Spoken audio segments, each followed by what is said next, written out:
നമസ്കാരം sir. Sir, ഈ Israel Hamas യുദ്ധമൊക്കെ ഏകദേശം 400 ദിവസം പിന്നിട്ടിരിക്കുകയാണ്. ഓരോ ഘട്ടത്തിലും അതിൻ്റെതായിട്ടുള്ള മാറ്റങ്ങൾ ഉണ്ടായിട്ടുണ്ട്.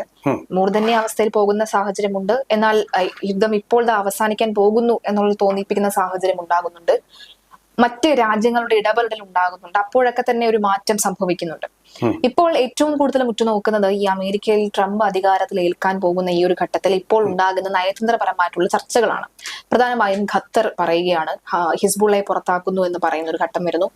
അതുപോലെ തന്നെ ഖത്തർ ഈ സമാധാന ചർച്ചകളിൽ നിന്ന് പിന്മാറുന്ന ഒരു സാഹചര്യം ഉണ്ടാകുന്നു. മറ്റൊന്ന് നോക്കുകയാണെങ്കിൽ ഇറാൻ ആരെയോ ഭയപ്പെടുത്താൻ വേണ്ടി വലിയ വായിൽ പറയുകയാണ് രാസായുധം കയ്യിലുണ്ടെന്ന് പറയുന്നു, ആണവായുധം പ്രയോഗിക്കാൻ പോകുന്നു എന്ന് പറയുന്നു. അത്തരത്തിൽ ചർച്ചകൾ നടക്കുന്നു. നെതന്യാഹു ഇതെല്ലാം കൃത്യമായി നിരീക്ഷിക്കുന്നുമുണ്ട്. എങ്ങനെയായിരിക്കാം ഇതിന്റെ ഒരു ഇനിയുള്ള മുന്നോട്ട് പോക്കാൻ? അതിന്റെ ഒരു ജിയോ പൊളിറ്റിക്കൽ സ്ഥിതി എന്താണെന്നുള്ളതല്ലേ. അപ്പൊ അത് നമുക്ക് വ്യക്തമായിട്ട് ബോധ്യമാവുന്ന കാര്യമുള്ളൂ. ഇസ്രായേലിന്റെ ഈ കൊച്ചു രാജ്യത്തിന്റെ അപ്രതിഹതമായിട്ടുള്ള യുദ്ധ പരാക്രമങ്ങൾക്ക് മുമ്പിൽ അവരുടെ സൈന്യത്തിന്റെ പേര് IDF എന്നാണ്, ഇസ്രായേലി ഡിഫൻസ് ഫോഴ്സ് എന്നാണ്. ആ സൈന്യം നടത്തിയ അത്ഭുതകരമായിട്ടുള്ള പ്രവർത്തനങ്ങൾ, ആരെയും അത്ഭുതപ്പെടുത്തുന്ന തരത്തിലുള്ള അവരുടെ പ്രവർത്തനം, ചുറ്റും വളഞ്ഞിട്ട് ആക്രമിക്കുക, രാജ്യങ്ങളെയെല്ലാം പാഠം പഠിപ്പിച്ചിട്ട് അവർക്ക് കരുതില്ലെന്ന് നാം കരുതിയ ഉയരങ്ങളിലേക്കും ദൂരങ്ങളിലേക്കും യുദ്ധം വ്യാപിപ്പിക്കാനും തിരിച്ചൊന്നും പറ്റാതെ സ്വതന്ത്രമായിട്ടും അതുപോലെ സുരക്ഷിതരായിട്ടും തിരിച്ചെത്താനും അവരുടെ സൈന്യത്തിന് കഴിയുന്നുണ്ട്. ഈ ഒരു വർഷം കൊണ്ട് തെളിയിക്കപ്പെട്ട ഒരു സത്യം തന്നെയാണത്. ഇറാനെ അവർ പരിക്കേൽപ്പിച്ചു. ഏതൊരു രാജ്യത്തെ ഇല്ലാതാക്കുമെന്നോ ഇറാൻ അവകാശപ്പെട്ടു, ആ രാജ്യത്തെ തകർത്ത് തരിപ്പണമാക്കുന്ന ഘട്ടം വരെ ചെയ്യാൻ പറ്റും തങ്ങൾക്കെന്ന് അവർ തെളിയിച്ചു. അവരുദ്ദേശിച്ച സ്ഥലങ്ങളിൽ തന്നെ ടാർഗറ്റഡ് ബോംബിംഗ് വഴി അവരുടെ ആയുധ സംഭരണശാലകൾ തകർത്തു. ഹാൻഡിക്യാപ്ഡ് ആണ് ഇപ്പൊ ഇറാൻ. അപ്പൊ ഈ ഹാൻഡിക്യാപ്പിൽ നിൽക്കുമ്പോൾ തങ്ങളൊരു വലിയ ശക്തിയാണ്, ഇസ്രായേലിനെ തകർക്കാൻ തങ്ങൾക്ക് ശക്തി ഉണ്ടെന്നൊക്കെയുള്ള വീരവാദങ്ങൾ അത് പെട്ടെന്നങ്ങ് മറന്നു പോവുകയോ മായ്ക്കുകയോ ചെയ്യാൻ അവർക്ക് കഴിയത്തില്ല. അപ്പൊ അതിനുവേണ്ടിയാണ് ഈ നമ്മുടെ നാടൻ ഭാഷയിൽ എല്ലാവർക്കും മനസ്സിലാവുന്ന ഭാഷയിൽ പറയുകയാണെങ്കിൽ, അപ്പുറത്ത് പോയി കടി കൊണ്ടുപോവാ പട്ടി, മുറിവേറ്റ് വരുന്ന പട്ടിയെ നായ്ക്കൾ എന്താ ചെയ്യുക? പട്ടിയെ ഞാൻ കുറച്ച് കാണുകയില്ല, വീട്ടിൽ വന്ന് കിടന്ന് ഉച്ചത്തിൽ 2 കുര കുരയ്ക്കും എന്ന് പറയുന്നത് പോലെ ഉള്ളൂ ഇത്. എന്താ ഇതിൻ്റെ പിന്നിലുള്ളത്? സർവോന്നത പരമാധികാരിയായിട്ടുള്ള ആയത്തുള്ള ഖൊമൈനി ദൈവം നേരിട്ട് അദ്ദേഹത്തിന് ഉത്തരവുകൾ നൽകുക എന്ന് പറയുന്നു. റെവല്യൂഷണറി ഗോഡ്സ് പേരൊക്കെ കേട്ടാൽ നമുക്ക് രോമാഞ്ചം കൊള്ളും. പക്ഷെ ഇപ്പോൾ ഒന്നും അല്ലാതായി. ഇസ്രായേൽ എന്ന് പറയുന്ന കൊച്ചു രാജ്യത്തിൻ്റെ മുമ്പിൽ ഈ വലിയ രാജ്യവും അവരൊരുക്കിയ ഹിസ്ബുള്ള, ലെബനന്റെ സമാധാനം മുഴുവൻ തകർത്തു അവരെ. അതുപോലെ തന്നെ ഹൂത്തികൾ, യമന്റെ സമാധാനവും സൗദി അറേബ്യയുടെ സമാധാനവും തകർത്ത ആ സംഘടന നിലം പരിശായിപ്പോയി, നിഷ്പ്രഭമായിപ്പോയി. ഇവരൊക്കെ എന്തോ സിംഹങ്ങളാണ് എന്ന് വിചാരിച്ചിരുന്ന നമ്മൾ അവരുടെ മടകളിലേക്ക് തന്നെ പട നയിച്ചുകൊണ്ട് ഇസ്രായേൽ അവരെ മുട്ടുകുത്തിക്കുന്ന ധീരോദാത്തവും രോമാഞ്ചജനകവുമായിട്ടുള്ള കാഴ്ചകളാണ് ഈ യുദ്ധത്തിൽ കണ്ടുകൊണ്ടിരിക്കുന്നത്. അപ്പൊ തിരിച്ചൊന്നും അടിക്കാൻ അവർക്കില്ലാത്തത് കൊണ്ടാണ് അയ്യോ അഭയാർത്ഥികൾ ചാവുന്നേ, രോഗികൾ ചാവുന്നേ, സ്കൂൾ കുട്ടികൾ ചാവുന്നേ എന്നൊക്കെ. അവരെ ലക്ഷ്യം വെച്ചല്ല, ടാർഗറ്റഡ് ആയിട്ട് അവരുടെ ഈ ഭീകരന്മാരെ തന്നെയാണ് ഇസ്രായേൽ ഇപ്പോഴും ലക്ഷ്യം വെക്കുന്നത്. അതെ, പ്രിസൈസ് ആയിട്ടുള്ള ടാർഗറ്റുകളിലേക്കാണ് ആക്രമണം പോകുന്നത്. പക്ഷെ അവിടെ കൊണ്ടുവന്ന് ഈ പാവങ്ങളെ എല്ലാം ബലി കഴിപ്പിച്ചുകൊണ്ട് അണ്ടർഗ്രൗണ്ടിൽ, ഭൂമിക്കടിയിലെ തുരങ്കത്തിൽ സുഖമായി വസിക്കുകയാണെന്ന് ഇപ്പൊ ഇസ്രായേൽ പുറത്ത് കൊണ്ടുവന്ന് പൊള്ളുന്ന ആ നഗ്ന സത്യം അവർ പുറത്തു കൊണ്ടുവന്നിരിക്കുക. അതുപോലെ ഇറാൻ എന്ന് പറഞ്ഞാൽ ജടകൊഴിഞ്ഞ ഒരു സിംഹമാണെന്നുള്ളതും ലോകത്തെ അവർ ബോധ്യപ്പെടുത്തി. ഈ സത്യങ്ങൾ ബോധ്യപ്പെട്ടു എന്നുള്ളതാണ് ഈ യുദ്ധത്തിന്റെ ഏറ്റവും വലുതായിട്ടുള്ള പ്രസക്തി. ഇനിയിപ്പോൾ പറയുന്നത്, താങ്കൾ ചോദിച്ച യുദ്ധത്തിലേക്ക് വന്ന ഇപ്പൊ ഇന്റർനാഷണൽ ആറ്റോമിക് എനർജി ഏജൻസി ആയിട്ട് കഴിഞ്ഞ പ്രാവശ്യം സെപ്റ്റംബറിലെ ഐക്യരാഷ്ട്രസഭയുടെ ജനറൽ അസംബ്ലി സമ്മേളനം നടന്നിരുന്ന സമയം, സെപ്റ്റംബറിൽ, ആ സമയത്ത് തന്നെയാണ് നമ്മുടെ പ്രധാനമന്ത്രി അവിടെ പോയിരുന്ന ധീരോജ്വലമായിട്ടൊരു പ്രസംഗം അവിടെ കാഴ്ചവെച്ച് ഭീകരതയ്ക്കെതിരെ വാൾ വീശിയത്, ഇടിവാൾ വീശിയത് അവിടെ വെച്ചാണ്. മറ്റാർക്കും മറുപടി പറയാൻ കഴിയാത്ത വിധം ഡബിൾ സ്റ്റാൻഡേർഡ് പാടില്ലെന്ന് പറഞ്ഞ ഇരട്ടത്തപ്പ് ഭീകരതയുടെ കാര്യത്തിൽ കൊള്ളന്റെ അടുത്ത് നിന്ന് കൊന്നു. അത് അതിനേക്കാൾ വലിയൊരു ശക്തമായിട്ടുള്ള ടാർഗറ്റഡ് ആയിട്ടുള്ള മിസൈലായിരുന്നു. അതുപോലെ നമ്മുടെ വിഷയം അതല്ലല്ലോ. അവര് ചെന്ന് കണ്ട കൂട്ടത്തിൽ ഇവരുടെ വിദേശകാര്യമായ മന്ത്രിയായിട്ടുള്ള അബ്ബാസ് അരിഗാച്ചി എന്ന് പറയുന്ന, അറഗാച്ചിയാണെന്നാണ് ശരിയായിട്ട് എനിക്ക് തോന്നുന്നത് ഉച്ചാരണം. അപ്പോൾ ആ ആൾ ഇദ്ദേഹത്തിനെ ഇന്റർനാഷണൽ ആറ്റോമിക് എനർജി ഏജൻസി അവരുടെ മേധാവിയായിട്ടുള്ള മരിയാനോ ഗ്രോസി, അദ്ദേഹത്തിന്റെ പേര് മരിയാനോ ഗ്രോസി, നമുക്കറിയാവുന്ന ഉച്ചാരണം വെച്ച് പറഞ്ഞാൽ മരിയാനോ ഗ്രോഷി, ഇങ്ങനെയൊക്കെ പ്രാദേശിക ഭേദങ്ങളുണ്ട്. മേരിയാനോ ഗ്രോഷി എന്നൊക്കെയാണ് സാഹിബ് പറയുന്നത്. നമുക്കത് ഇങ്ങനെ നമുക്ക് പറയാം മലയാളികൾക്ക് വേണ്ടി. ആ മെരിയാനോ ഗ്രോസിയെ പോയി കണ്ടു. അപ്പൊ ഇങ്ങനെ കണ്ടു കഴിയുമ്പോൾ ഇതൊരു റിപ്പബ്ലിക്കാണ്, ഒരു രാജ്യമാണ്, UN അംഗീകാരമുള്ള രാജ്യമാണല്ലോ. അപ്പൊ അവിടെ പോയിട്ട് ഇതിന്റെ ഫലമായിട്ട് ഒന്ന് പോയി നോക്കുകയും കാണുകയൊക്കെ ചെയ്യണം. ഇത്രയേ ഉള്ളൂ കാര്യം, ഇതിനപ്പുറം ഒന്നുമില്ല. ഇപ്പൊ പക്ഷെ സംഭവിക്കാൻ പോകുന്നത് എന്താ വെച്ചാൽ, മരിയാനോ ഗ്രൂസി അവിടെ പോകുമ്പോൾ എന്താണ് ഇറാന്റെ ആണവ പദ്ധതി എന്നുള്ളത് മൊസാദ് അവരൊന്നും പോവുകയൊന്നും വേണ്ട, അവിടെ ഇരുന്ന് ഇത് മണത്തറിയും, നിരീക്ഷിക്കും. ഏതെങ്കിലും തരത്തിൽ ഇസ്രായേൽ എന്നാണ് ശരിയായ ഉച്ചാരണം. ആ ഇസ്രായേലിന് ഏതെങ്കിലും തരത്തിൽ ഉള്ള ദോഷം ഇത് ചെയ്യുമോ എന്നുള്ളവർ മണത്തറിയും. ആണെന്നുണ്ടെങ്കിൽ അത് പൂർത്തിയാക്കുന്നതിന് മുമ്പ് തകർക്കുകയും ചെയ്യും. ആരുടെ വരുതിക്ക് വേണ്ടി അവർ കാത്തു നിൽക്കില്ല. അവരുടെ പൗരന്മാരുടെ സുരക്ഷ അത് മാത്രമായിരിക്കും അവരുടെ ലക്ഷ്യം. അതവർ ചെയ്യും. എനിക്ക് തോന്നുന്നില്ല ഇറാൻ എന്ന് പറയുന്ന രാജ്യം ഈ ആണവായുധം വികസിപ്പിക്കുന്നതിൽ നമ്മൾ ഈ പേടിക്കുന്നത് പോലെ വലിയ പുരോഗതി കൈവരിച്ചിരിക്കാം എന്ന്. കാരണം ഇതിന് വലിയ ചെലവും സമ്പുഷ്ട യുറേനിയം അല്ലെങ്കിൽ അതിൻ്റെ ബദൽ എന്നുള്ള വളരെ വിലയേറിയതും അപൂർവമായിട്ടുള്ളതുമായ ഒരു സാധനത്തിന്റെ ആവശ്യമുണ്ട്.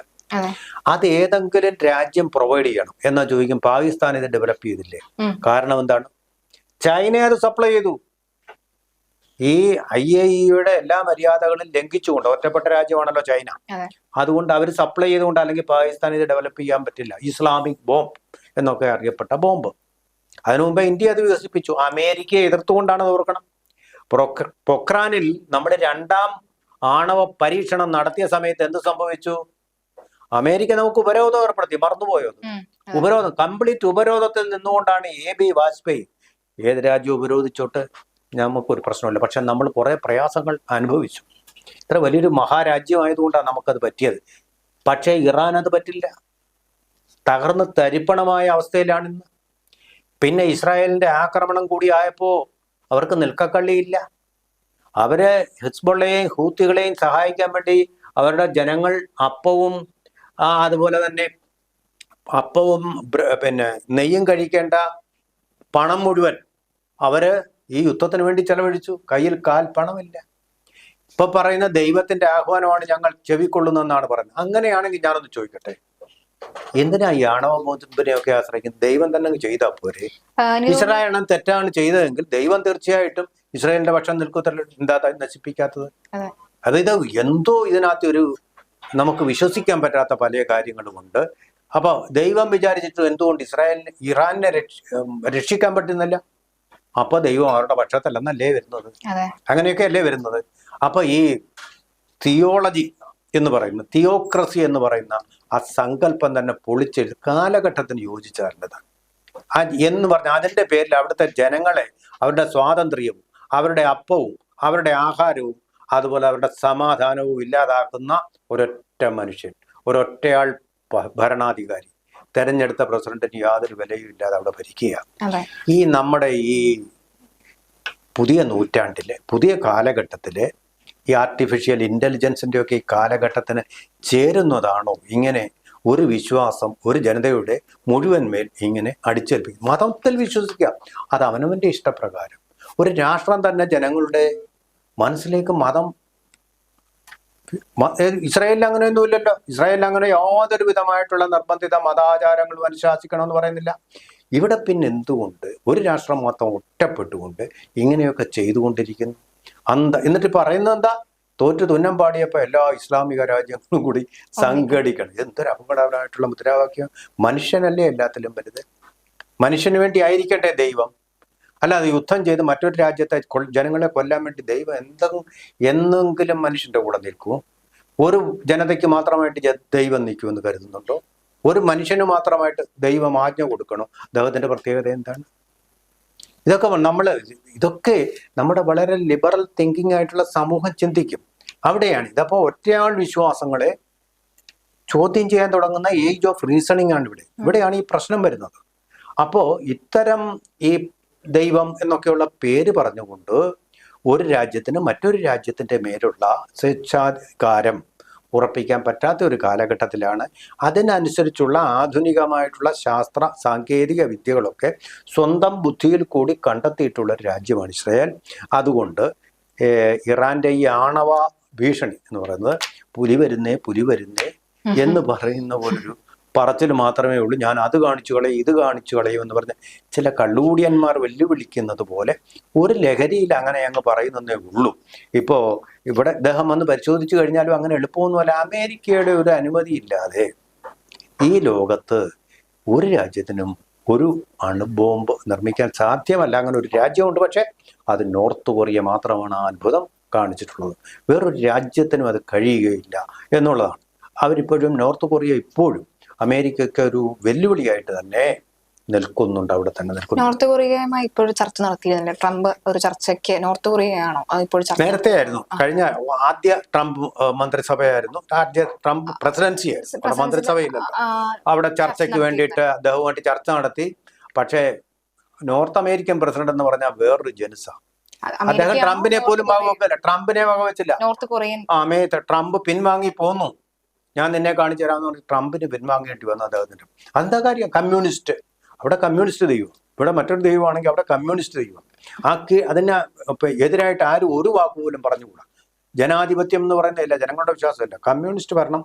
അതും അവിടെയും ഇങ്ങനെ പരമ്പരാഗത ആയിട്ട് വരുന്ന അദ്ദേഹത്തിന്റെ അച്ഛൻ അവിടുന്ന് എൻ്റെ രാഷ്ട്രത്തലവനായി, മകൻ ഇങ്ങനെയായി, അങ്ങനെ താഴോട്ട് ഒരു ഏകാധിപത്യം, കമ്മ്യൂണിസ്റ്റ് ഏകാധിപത്യം എന്നുള്ളത്. തീർച്ചയായിട്ടും ഇപ്പോൾ ട്രംപ് അധികാരത്തിലേറുമ്പോൾ ഒരു മേശയ്ക്കപ്പുറം ഇറാനും അതുപോലെ തന്നെ ഖമനയും ഈ നെതന്യാഹും ഒരുമിച്ചിരുന്ന് ചർച്ച ചെയ്യാനുള്ള സാധ്യത വിദൂരമായെങ്കിലും നമുക്ക് കാണാൻ. ട്രംപിന്റെ ഒരു പ്രശ്നം എന്ന് പറഞ്ഞാൽ ട്രംപ് ചർച്ചകളിൽ വിശ്വസിക്കുന്ന ആളല്ല. അദ്ദേഹം അമേരിക്കൻ പോലീസ് എന്നുള്ളത് ഞങ്ങൾ പറയുന്നത് നിങ്ങൾ കേട്ടുകൊള്ളണം. അത് കച്ചവടമായാലും യുദ്ധമായാലും അങ്ങനെ ഒരു തീരുമാനം എടുക്കുന്ന ആളാണ്. അമേരിക്കൻ ജനതയുടെ സൂപ്രമസിയിൽ വിശ്വസിക്കുന്ന ആളാണ്. ഉദാഹരണത്തിന് ഇപ്പൊ അദ്ദേഹം പറയുന്നതിൽ കുറച്ച് കാര്യമുണ്ട്. ഐക്യരാഷ്ട്രസഭ എന്ന് പറയുന്ന വളരെയധികം ആളുകളെ തീറ്റിപ്പോറ്റേണ്ട ഒരു സംഘടനയാണ്. തീറ്റിപ്പോറ്റുന്ന എന്നുള്ള വാക്ക് ഞാൻ ഉപയോഗിച്ചതിന് ക്ഷമിക്കണം. കാരണം വമ്പിച്ച ചെലവുള്ള ഒരു സംഘടന. ആര് സ്പോൺസർ ചെയ്യും ഇത്? വമ്പിച്ച ചെലവുള്ള ഒരു കാര്യമാണിത്. ഒരു പൊതുയോഗം സംഘടിപ്പിക്കുന്നതിനുള്ള ചെലവ് നമുക്കറിയാമല്ലോ, ഒരു കല്യാണം നടത്തുന്നതിനുള്ള ചെലവ്. അതുപോലെ ആർഭാടമായിട്ട് പോയിട്ട് ആളുകൾക്കൊക്കെ ജീവിക്കാനും മറ്റുള്ളവർക്ക് സഹായം കൊടുക്കാൻ വൻ തുക ചെലവുണ്ട്. ഐക്യരാഷ്ട്ര സഹായ നിധികളും ഒക്കെ ഉണ്ടല്ലോ. ഇപ്പൊ പാലസ്തീനിൽ നടക്കുന്ന സഹായ നിധികളും ഒക്കെ ഉണ്ടല്ലോ. അതിനൊക്കെ കോടിക്കണക്കിന് രൂപ വേണം. ലോജിസ്റ്റിക് സപ്പോർട്ടിന് വേണ്ട ചെലവ് വേണം. ഈ പണത്തിന്റെ ഭൂരിഭാഗവും കൊടുക്കുന്ന ആരാണ്? അമേരിക്കയാണ്. ഇതിന്റെ ആസ്ഥാനം എവിടെയാണ്? ന്യൂയോർക്ക്. അവിടുത്തെ കെട്ടിടം, ഇതിന്റെ എല്ലാം മെയിൻ്റനൻസിന്റെ ഒക്കെ ഉള്ള ചെലവ് വഹിച്ചുകൊണ്ടിരിക്കുന്നത് ആരാണ്? അമേരിക്ക എന്ന് പറയുന്ന. അവർക്ക് പണം ഉള്ളത് കൊണ്ട് അത് സാധിക്കുന്നു. മറ്റ് ആഫ്രിക്കയിലെ ഏതെങ്കിലും രാജ്യത്തിന് ഇത് കഴിയുമോ? അതുകൊണ്ട് ഞങ്ങൾക്കൊരു മേൽക്കൈ വേണം, ഞങ്ങൾ പറയുന്നത് പോലെ ആയിരിക്കണം ഐക്യരാഷ്ട്രസഭ കേൾക്കേണ്ടത് എന്നുള്ള ഒരു, അത് ലിഖിതമല്ല അലിഖിതമായിട്ടുള്ള ഒരു ധാരണ അവർക്കുമുണ്ട്. അപ്പൊ അതുകൊണ്ട് അവിടെ ഞങ്ങളാണ് ഇതിന്റെ എല്ലാം പണം തരുന്നത്, അല്ലെങ്കിൽ ഞങ്ങൾ ഈ പണം പിൻവലിക്കും, അങ്ങനെ ഒരിക്കൽ തീരുമാനിച്ചിരുന്നു ട്രംപ്. ഐക്യരാഷ്ട്രസഭയ്ക്കുള്ള സഹായങ്ങൾ നിർത്തലാക്കുമെന്നും പറഞ്ഞ് അദ്ദേഹം ഒരിക്കൽ പറഞ്ഞിരുന്നു. അതുപോലെ തന്നെ നാറ്റോയുടെ സഹായവും അദ്ദേഹം വെട്ടിക്കുറയ്ക്കാൻ സാധ്യതയുണ്ട്. അങ്ങനെ ഈ ഒരു ജിയോ പൊളിറ്റിക്കൽ സിറ്റുവേഷൻ വരുന്നുണ്ട്. ഞങ്ങളുടെ ചെലവിൽ ഇപ്പം നാറ്റോ അങ്ങനെ വളരണ്ട, ഞങ്ങളുടെ ചെലവിൽ ഇപ്പം യുക്രൈൻ യുദ്ധം ചെയ്യേണ്ട എന്നുള്ള തീരുമാനമായിരിക്കും വരുന്നത്. അതുപോലെ കാറ്റൊഴിഞ്ഞ ബലൂൺ പോലെ യുക്രൈൻ എന്ന് പറയുന്ന രാജ്യം റഷ്യക്ക് മുമ്പിൽ ഫ്ലാറ്റ് ആവും എന്നാണ് എനിക്ക് തോന്നുന്നത്. തീർച്ചയായിട്ടും അങ്ങനെയെങ്കിൽ ഒരു രണ്ട് യുദ്ധങ്ങൾക്കാണ് നമുക്ക് അന്തിമമായിട്ടുള്ള തീരുമാനം വരേണ്ടത്. ഇപ്പോൾ ലോകം ചർച്ച ചെയ്യുന്ന ഇസ്രായേൽ ഹമാസ് യുദ്ധവും അല്ലെങ്കിൽ ഇസ്രായേൽ ഇറാൻ യുദ്ധം എന്ന് ഇന്നായി നിൽക്കുന്ന യുദ്ധം. പക്ഷെ അറിയാതെ പലതരത്തിലുള്ള യുദ്ധങ്ങളും ഇപ്പോഴും നടക്കുന്നുണ്ട്. ചർച്ച ചെയ്യാതെ, സജീവ ചർച്ചകളിൽ വരാത്ത പല തരത്തിലുള്ള യുദ്ധങ്ങൾ ഇന്നും നമ്മുടെ ലോകത്ത് നടക്കുന്നുണ്ട് വിവിധ ഭാഗങ്ങളിൽ. പക്ഷെ അപ്പോഴും ഈ ഒരു കാലഘട്ടത്തിലും ഇറാൻ ഇങ്ങനെ ഇസ്രായേലിനെ പ്രകോപിപ്പിച്ചുകൊണ്ടേയിരിക്കുകയാണ് ഓരോ ഘട്ടത്തിലും. പക്ഷെ ഇപ്പോൾ ഈ നമ്മൾ നോക്കിക്കഴിഞ്ഞാൽ, പരിശോധിച്ചു കഴിഞ്ഞാൽ, ഈ ആയുധങ്ങൾ ഉപയോഗിച്ചുകൊണ്ടുള്ള അറ്റാക്കുകൾ, ആക്രമണങ്ങൾ മാറ്റങ്ങൾ അങ്ങോട്ടും ഇങ്ങോട്ടും വളരെ കുറവാണ്. കഴിഞ്ഞ ദിവസങ്ങളെയൊക്കെ സംബന്ധിച്ച് ഒരു നവംബർ 2 മുതൽ അല്ലെങ്കിൽ ഈ മാസം തുടക്കം മുതൽ തന്നെ നമുക്കത് കാണാൻ സാധിക്കുന്നുണ്ട്. ഏകദേശം ഒരു 10ഓളം ദിവസമായി വലിയ തരത്തിലുള്ള അറ്റാക്ക്, പറയത്തക്ക വിധത്തിൽ അറ്റാക്കുകൾ നടന്നിട്ടില്ല എന്ന് നമുക്ക് കണക്കാക്കാം. ഇത് ഒരു യുദ്ധ അവസാനത്തിലേക്കുള്ള നീക്കമായിരിക്കുമോ? ആണ്, എരിഞ്ഞടങ്ങലാണ്. ഇപ്പൊ തീരും. ഇസ്രായേലിന് അനുകൂലമായിട്ട് വെസ്റ്റ് ഏഷ്യ ട്രംപ് തീർക്കും. അതുപോലെ തന്നെ യുക്രൈൻ യുദ്ധം റഷ്യയ്ക്ക് അനുകൂലമായിട്ട് അത് തീരുകയും ചെയ്യും. അപ്പൊ കാരണം ട്രംപ് പറഞ്ഞാൽ കേട്ടേ പറ്റൂ. കാരണം ഇതാരാ ഈ ആളിക്കത്തിച്ചുകൊണ്ടിരുന്ന യുദ്ധം? നാറ്റോ രാജ്യങ്ങളെല്ലാം കൂടെ വളഞ്ഞിട്ട് റഷ്യയെ ആക്രമിക്കുകയായിരുന്നു. അമേരിക്ക പിന്നീട് സപ്പോർട്ടായിരുന്നു. അങ്ങനെയാണ് യുക്രൈൻ ഇങ്ങനെയൊക്കെ ധീരസാഹസം കാണിച്ചത്. അവിടുത്തെ ഒരു പ്രസിഡന്റ് എന്ന് പറയുന്നത് സെലൻസ്കി, അദ്ദേഹം ഒരു ടീഷർട്ട് വിട്ടുകൊണ്ടൊരു കോമാളി, ഒരു കൗബോയിയെ പോലെയാണ് നടക്കുന്നത്. ഒരു രാഷ്ട്രതന്ത്രജ്ഞനുമല്ല. ഇതിന്റെ പിന്നിലുള്ള ബ്രെയിൻ എന്ന് പറയുന്നതും പണം എന്ന് പറയുന്നതും ആയുധം എന്ന് പറയുന്ന നാറ്റോ രാജ്യങ്ങൾ, അവർ സംശയമില്ല. പിന്നെ അമേരിക്കയുടെ പണം കൊണ്ടുള്ള സപ്പോർട്ടും ട്രംപ് ഇപ്പം നിർത്തും. അമേരിക്ക ഫസ്റ്റ് എന്നുള്ളതാണ് പുള്ളിയുടെ പോളിസി. അതിലേക്ക് വരുന്നതോടുകൂടി ഇതെല്ലാം അങ്ങ് തീരും. ഈ മസിൽ പിടുത്തം ഉണ്ടല്ലോ സെലൻസ്കിയുടെ, അവിടെ തീരും. റഷ്യയ്ക്ക് അനുകൂലമായിട്ട് തീരും. റഷ്യൻ ഭാഷ സംസാരിക്കുന്ന പ്രദേശങ്ങൾ റഷ്യയിലേക്ക് ചേർന്നുകൊണ്ട് അതിനൊരു പരിഹാരമാവും. റഷ്യ ഇപ്പോൾ ഇറാനെയാണല്ലോ പിന്തുണയ്ക്കുന്നത്. അപ്പോൾ റഷ്യ ഇറാനെ പിന്തുണയ്ക്കുന്നുണ്ട്. ഒരു വിജയം അവിടെ ഉണ്ടാകുമ്പോൾ ആ ഒരു വിജയം ഇറാനെ ഏതെങ്കിലും തരത്തിൽ ബാധിക്കാനുള്ള സാധ്യത ഉണ്ടല്ലോ? ഇല്ല, അവര് പിന്മാറും. അവരുടെ താല്പര്യം പ്രധാനം. ഇപ്പൊ യുക്രൈനാണ് അവരുടെ ഏറ്റവും വലിയ തലവേദന. ആ കാര്യത്തിൽ ട്രംപ് അവർക്ക് അനുകൂലമായിട്ടൊരു നീക്കം നടത്തിയ ഇൻഫാക്ട് എന്ന് പറഞ്ഞാൽ അങ്ങനെ അവർക്ക് അനുകൂലമായിട്ട് വരും. യുക്രൈനുള്ള പിന്തുണ പിൻവലിക്കുക എന്ന് പറഞ്ഞാൽ റഷ്യക്ക് അനുകൂലമായിട്ട്, നാറ്റോയ്ക്ക് എതിരായിട്ട് വരും. ഇപ്പൊ റഷ്യയുടെ വലിയ പ്രശ്നം എന്ന് പറഞ്ഞാൽ ചുറ്റുമുള്ള രാജ്യങ്ങളെല്ലാം നാറ്റോ രാജ്യങ്ങളായി. അപ്പൊ ഏതാണ്ട് ഇസ്രായേലിന്റെ ഒരു സ്ഥിതിയിലേക്ക് വരും. അത് വളർന്നിട്ട് നാറ്റോ രാജ്യങ്ങൾ ചുറ്റുമാവും, അവരൊഴിച്ച് ബാക്കിയെല്ലാം. വലിയ പേടിപ്പെടുത്തുന്ന ഒരു സിറ്റുവേഷൻ. അവർ രാജ്യത്തിന്റെ അഖണ്ഡത ചോദ്യം ചെയ്യപ്പെടുന്ന സന്ദർഭം. അപ്പൊ അതിൽ നിന്നൊരു മോചനം കിട്ടിക്കഴിഞ്ഞാൽ പിന്നെ സിറിയ അവർക്ക് പ്രശ്നമില്ല, ഇറാനും പ്രശ്നമില്ല, അതുപോലെ തന്നെ മറ്റു രാജ്യങ്ങളും പ്രശ്നമില്ല എന്നുള്ളതാണ് വരുന്നത്. അവർക്ക് അവരുടെ ശ്വാസം ഒന്ന് നേരെ വീണാൽ മതി എന്നുള്ള പരുവത്തിലാണ്.